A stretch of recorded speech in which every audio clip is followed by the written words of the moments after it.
જય માતાજી મિત્રો, આજે આપણે જઈ રહ્યા છે રણછોડદાસ પગીના ઘરે। અત્યારે એમનું ઘર કેવું છે, એમના ઘરમાં કોણ કોણ રહે છે। અને મિત્રો રણછોડદાસ પગીને તો તમે ઓળખતા જ હશો, એમના ઉપર એક પિક્ચર બન્યું છે ધ ભુજ, અજય દેવગણનું પિક્ચર છે, તમે લગભગ જોયું છે।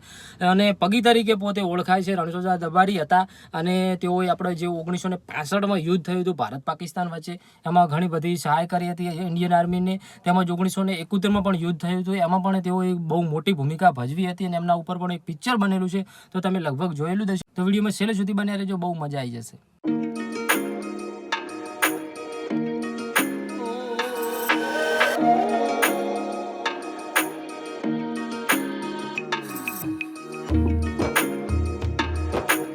તો મિત્રો ફાઇનલી આપણે પહોંચી ગયા છે રણછોડભાઈ સવાભાઈ દેસાઈના ઘરે। તો તમે જોઈ શકો છો આ જે પાછળનું ઘર છે એ એમનું ઘર છે અને તમે જોઈ શકો છો અત્યારે એમના ઘરની હાલ સ્થિતિ કેવી છે।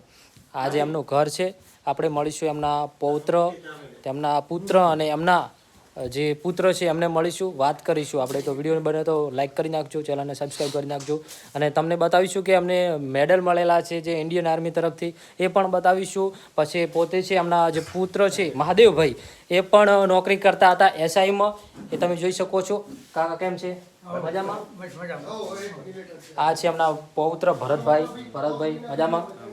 તો આ જે ટ્રોફીઓ તમે જોઈ રહ્યા છો આ બધી ઇન્ડિયન આર્મી તરફથી અમને મળેલી છે, હું તમને બતાવું છું। આ તમે જોઈ શકો છો આ બધી ટ્રોફીઓ છે, આ બધી ઇન્ડિયન આર્મી તરફથી મળેલી છે। આ છે એમના પુત્ર છે મહાદેવભાઈ, એ અત્યારે આ મહાદેવભાઈ છે અને એસઆઈમાં નોકરી કરતા હતા।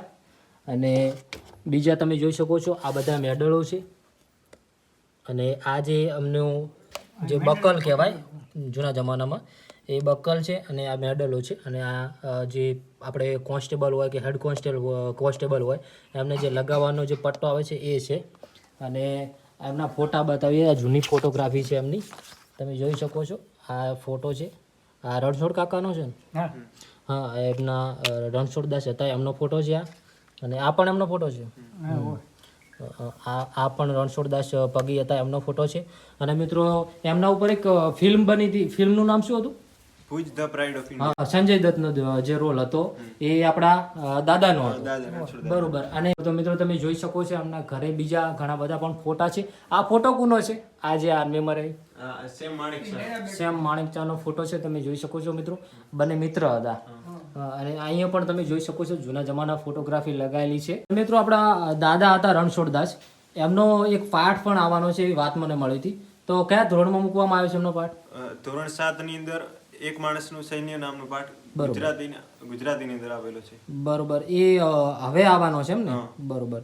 તો મિત્રો એ પાઠમાં આપણા રણછોડદાસ છે એમનો આખો ઇતિહાસ બતાવવામાં આવેલો છે અને એક સૈન્ય તરીકે એમની બધી ગાથા એમાં બતાવવામાં આવેલી છે। મિત્રો પહેલાં આપણે તમને બતાવી દઈએ કે રણછોડદાસ જે દરબારી હતા એ ક્યાં રહેતા હતા। તો તમે જોઈ શકો છો આ જે મકાન જોવા મળી રહ્યું છે એમાં પોતે આખું જીવન ગુજારેલું છે, એટલે કે થોડા ઘણો સમય કહી શકાય, કારણ કે એમની જે અંતિમ સ્થિતિ હતી આ મકાનમાં વિતાવેલી છે। કારણ કે પહેલાં આવા મકાનો ના બનતા, પહેલાં એમને કુબાર તરીકે હોતું એમાં રહેલા હતા, ઝૂંપડી કહેવાય છે, એ ઝૂંપડીમાં પોતે રહેતા, એના પછી આ મકાન બનાવ્યું છે અને પછી આ મકાનમાં રહેતા પોતે।